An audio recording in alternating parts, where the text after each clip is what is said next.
Hello दोस्तों, welcome back to M pharma QA hub.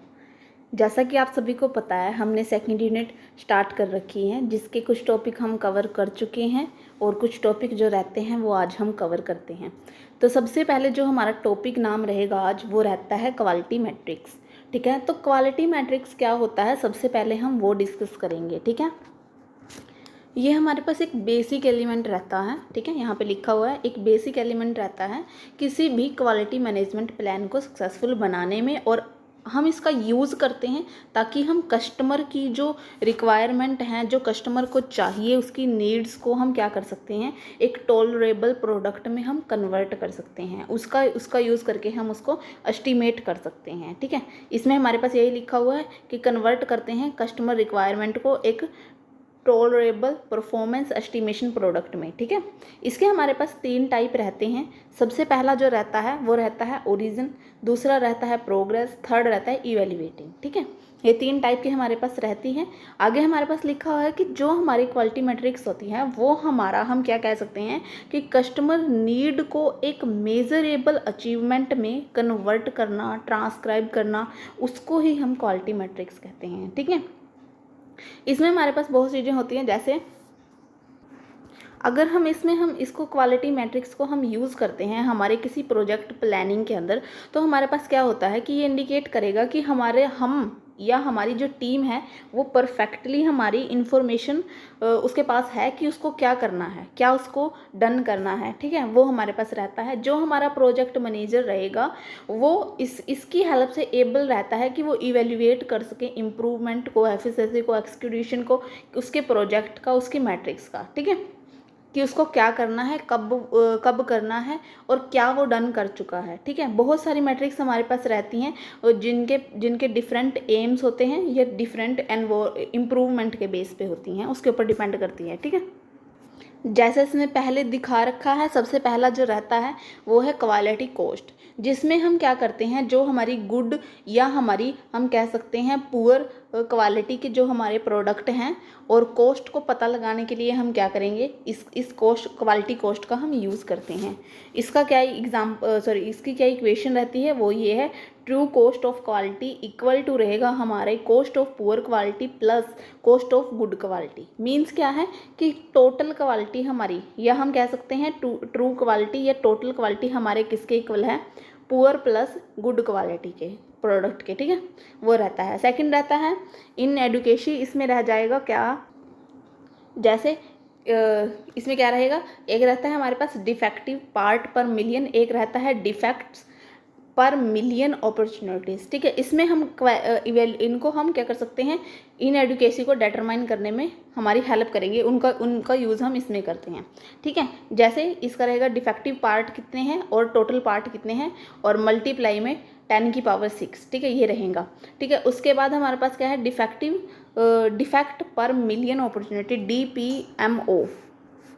इसमें रहता है कि हमारे पास टोटल डिफेक्टिव पार्ट कितने हैं डिवाइडेड बाय किसके हैं, टोटल के, मल्टीप्लाई में क्या आ जाएगा इसके कि नंबर ऑफ डिफेक्ट अपॉर्चुनिटी पर पार्ट इनटू 10 लाख्स। ठीक है, कितने 10 लाख्स के अंदर हमारे पास कितने डिफेक्टिव नंबर रहते हैं, वो हमारे पास रहता है।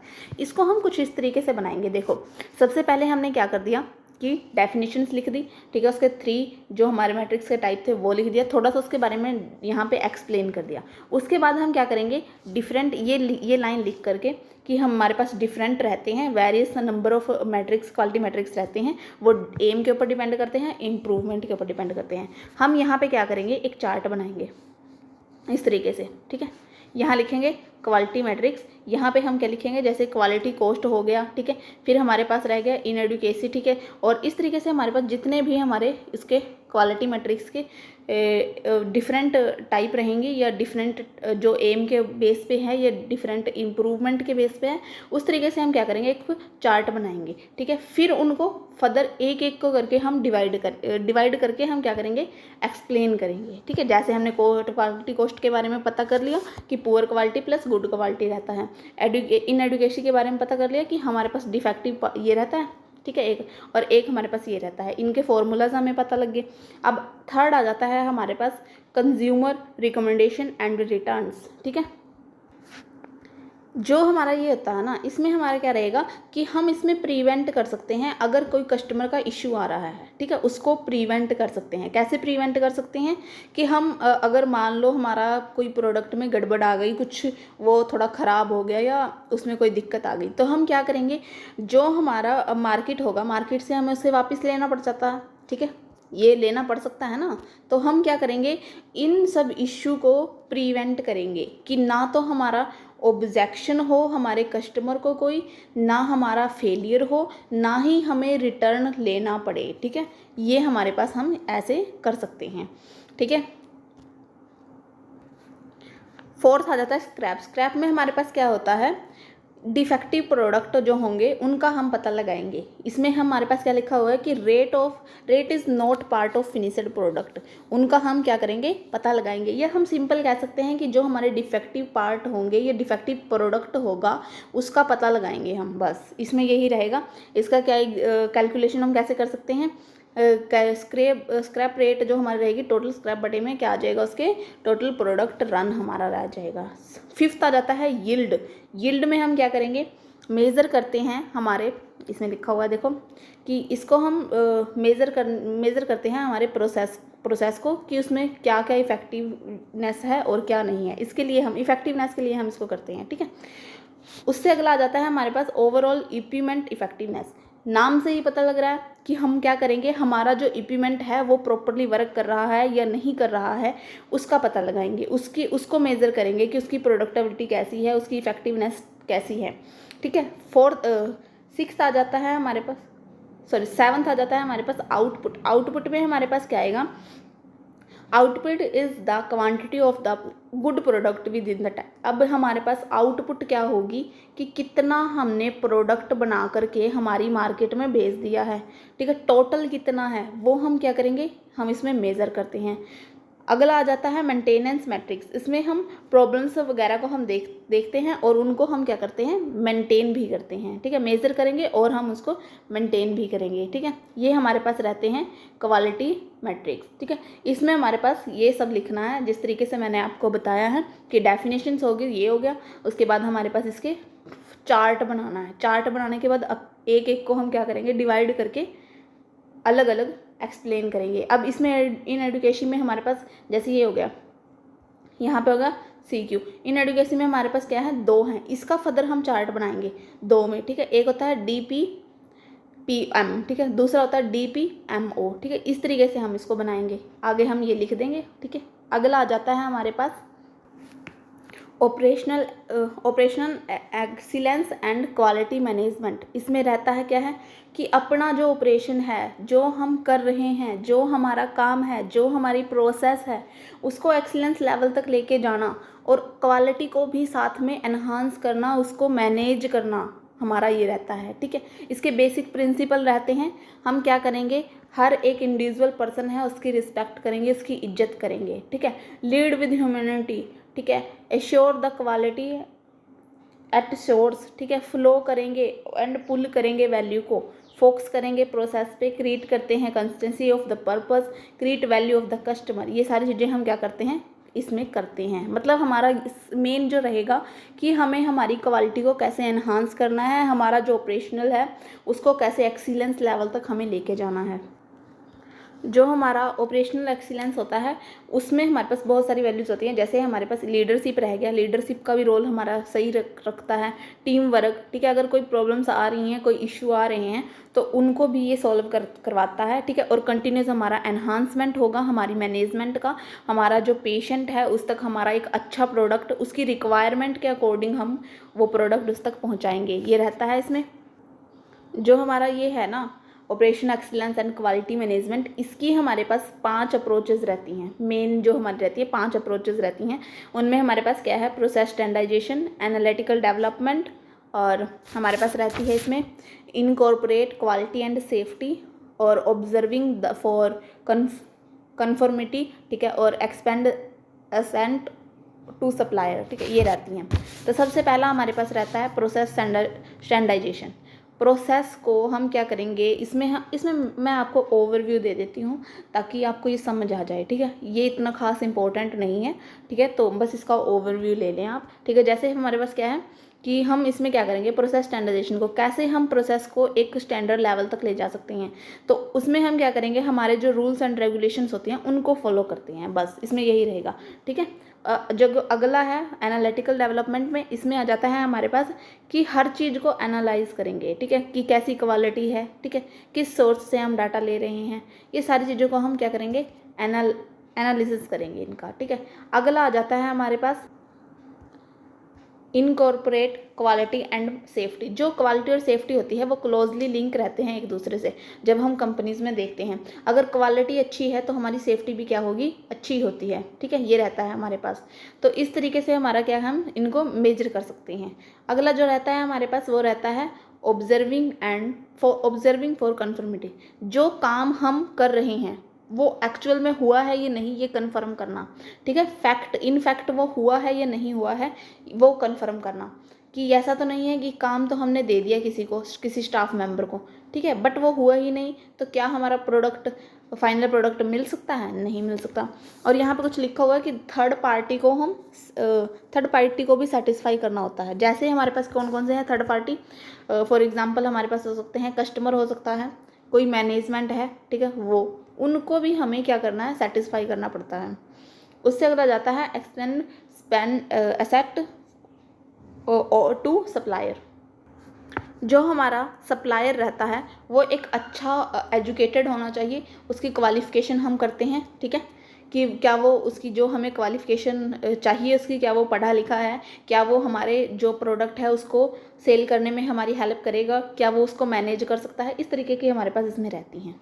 ठीक है, जो अगला रहता है हमारा वो है ओसस गाइडलाइंस। ये बहुत इंपॉर्टेंट है, जिसकी फुल फॉर्म होती है occupational health and safety assessment series. ठीक है, ये रहता है। अब हम इसको देख लेते हैं, अब हम बात कर लेते हैं इसकी। ठीक है, तो इसमें हमारे पास क्या है कि जो हमारा इसकी, सबसे पहले तो हम ये लिखेंगे कि this is stand for that. ठीक है, फिर हम उसकी डेफिनेशन देख लेते हैं, ये क्या करता है।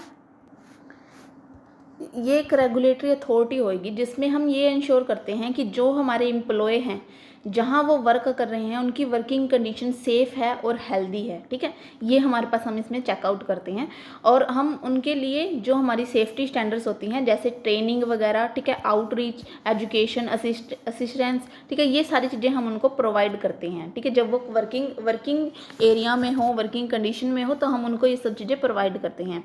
जो इसका मेन एम रहता है इस गाइडलाइन का, ठीक है, वो हमारे पास रहता है कि प्रिवेंट करना है हमें वर्क प्लेस पे कोई इंजरी, कोई एक्सीडेंट, कोई ऑक्यूपेशन। ये जो हमारी गाइडलाइन है ये हमारे एम्प्लॉयज़ के लिए होती है। ठीक है, बस ये याद रखिएगा कि ये एम्प्लॉयज़ के लिए हैं हमारे। ठीक है, जो मेन पार्ट हमारे गाइडलाइन के रहते हैं वो कौन से हैं, अब हम वो डिस्कस कर लेते हैं।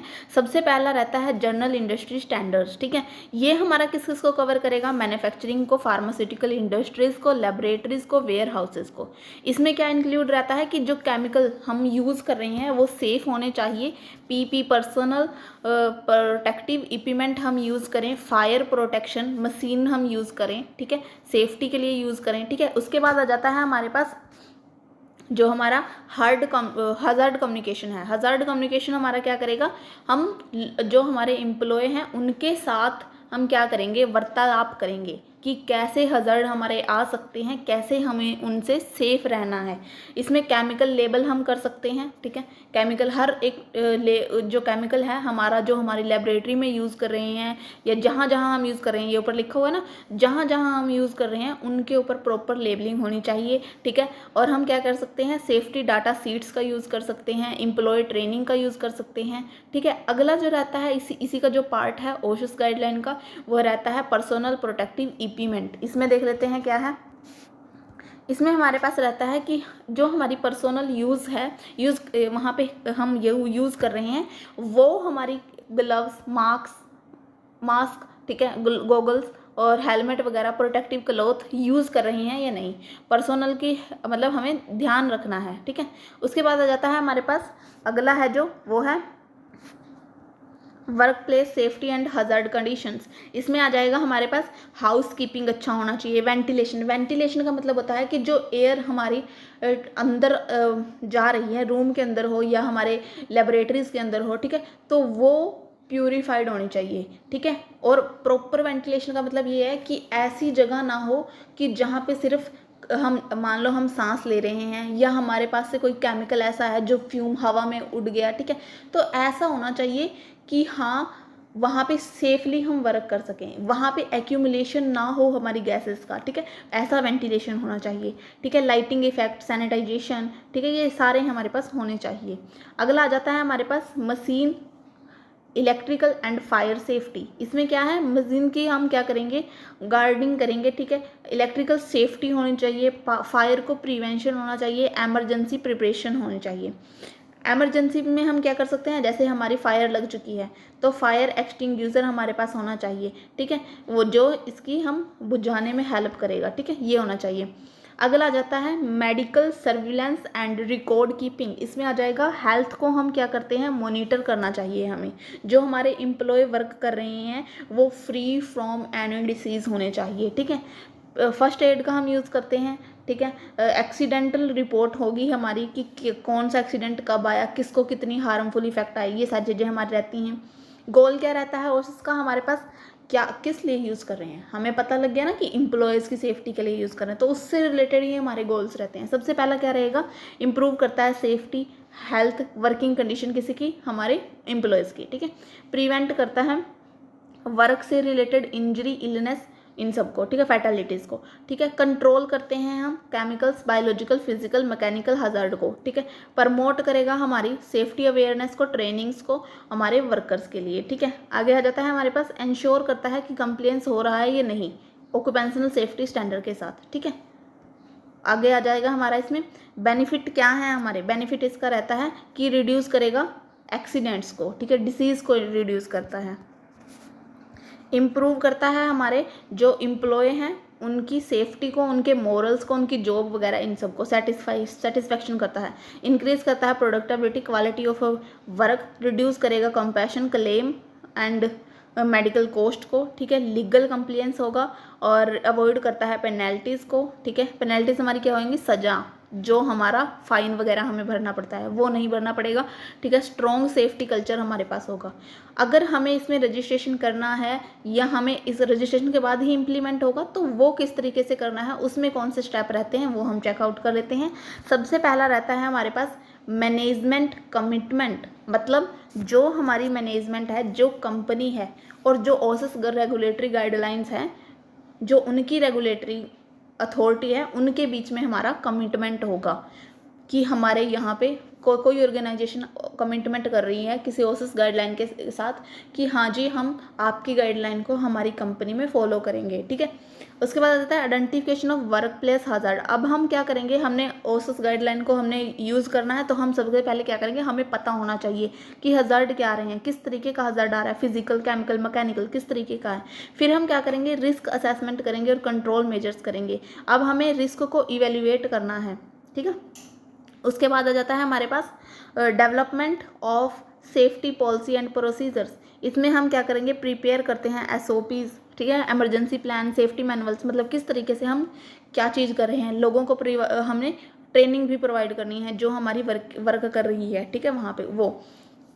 उसके बाद आ जाता है हमारे पास ट्रेनिंग एंड अवेयरनेस प्रोग्राम। वही ट्रेनिंग हमें प्रोवाइड करनी है, हर एक पर्सन को अपनी रिस्पॉन्सिबिलिटीज़ के बारे में पता होना चाहिए और कैसे अगर कोई हज़ार्ड आ जाता है तो कैसे उनको खुद को बचाना है और औरों को भी बचाना है, तो वो हमें पता होना चाहिए। फॉर एग्जांपल अगर कहीं फायर लगने के चांसेस रहते हैं और वहाँ पे हमारे पर्सनल वर्किंग कर रही है तो हम उनको क्या कहेंगे कि जी आपने अपने साथ एक तो वहाँ पे हमारे अवेलेबल होना चाहिए फायर एक्सटिंग्विशर, ठीक है, और उनको ट्रेनिंग देनी है कि कैसे हम खुद को कुछ टाइम के लिए, जब तक कि हमारी फायर ऑफिसर्स नहीं आ जाते, ठीक है, जो फायर को बुझाएंगे वो ऑफिसर नहीं आ जाते, फायर फाइटर्स नहीं आ जाते, तब तक हम खुद को कैसे बचाएं, ठीक है। जैसे उनको कहना है कि कहीं से अगर पानी मिल जाए तो कोई कपड़ा लेकर उसको भिगोकर अपने फेस पे रखें ताकि आपको सांस लेने में दिक्कत ना हो, ठीक है। तो इस तरीके से हमें उनको ट्रेनिंग प्रोवाइड करनी है। अगला आ जाता है इम्प्लीमेंट करेंगे। अब हम किसका, ओसिस गाइडलाइन का अप्लाई करते हैं, हमारी ओसिस गाइडलाइन को हमारे इसमें ऑर्गेनाइजेशन में। अगला आ जाता है medical surveillance and health monitoring, conduct करते हैं रेगुलर हेल्थ चेकअप को, ठीक है। उसके बाद आ जाता है हमारे पास documentation and record keeping, maintain करते हैं प्रॉपर रिकॉर्ड। अगर कोई एक्सीडेंट हुआ है, किसी की कोई ट्रेनिंग हुई है, कोई इंस्पेक्शन आई है, करेक्टिव एक्शन हमने लिया है या नहीं, इस तरीके की, ठीक है। फिर इंस्पेक्शन और इंटरनल ऑडिट 10 पॉइंट हमारा रहता है। फाइनल पॉइंट है कंटिन्यूस इम्प्रूवमेंट। अब हमने वो सब कुछ इम्प्लीमेंट करके देख लिया, अगर उसमें कोई नया रिस्क आता है तो हमें उसको इम्प्रूव भी करना है, ठीक है, अप टू डेटेड रहना है। इस तरीके से हमारा ये ओसिस गाइडलाइन रहती है। सबसे पहले हम इसमें क्या करेंगे, डेफिनेशन लिखेंगे। डेफिनेशन के बाद हम इसमें लिखेंगे उसके पार्ट कितने हैं। पार्ट लिखने के बाद उसके गोल्स क्या हैं, उसके बेनिफिट क्या हैं, और कौन से स्टेप इसमें हमारे पास रजिस्ट्रेशन में रहते हैं। ये सारी चीज़ें हमें ओसिस गाइडलाइन में लिखनी है। जो अगला टॉपिक है वो है, अगले टॉपिक से पहले मैं आपको बता देती हूँ, ये ओसिस गाइडलाइन बुक में है, ठीक है। आप यहाँ से भी कर सकते हैं, बट इसमें थोड़ा आपको डिफ़िकल्टी होगी। ये लिख वही रखा है सब कुछ, गोल वगैरह, बेनिफिट वगैरह, बट उसमें थोड़ा मैंने कॉपी में लिख रखा है, वो ईजी था, ठीक है। तो उसमें से आप कर सकते हैं। नेक्स्ट जो टॉपिक हमारा रहता है वो है NABL सर्टिफिकेशन एंड एक्रीडेशन, ठीक है। ये हम नेक्स्ट वीडियो में कवर करेंगे। इसके साथ 2-3 टॉपिक जो रहते हैं, इस यूनिट को हम नेक्स्ट वीडियो में कंप्लीट ख़त्म कर देंगे, ठीक है। तो इस तरीके से आप यहाँ से ये कर सकते हैं ओसिस गाइडलाइन को, और फर्दर हम इसमें ये देखेंगे नेक्स्ट वीडियो में। तब तक के लिए आप क्या करें, हमारे चैनल को फॉलो करें, शेयर करें, लाइक करें, ठीक है, और हमारे साथ जुड़े रहें ऐसे ही नोट्स के लिए। और हमारा इंस्टाग्राम चैनल है, जो इंस्टाग्राम की ID है वो हमारे चैनल में आपको मिल जाएगी, और भी लिंक हमारा बायो में मिल जाएगा आपको, वहाँ पे आप नोट्स के लिए मैसेज कर सकते हैं। ओके, थैंक यू, मिलते हैं नेक्स्ट वीडियो में।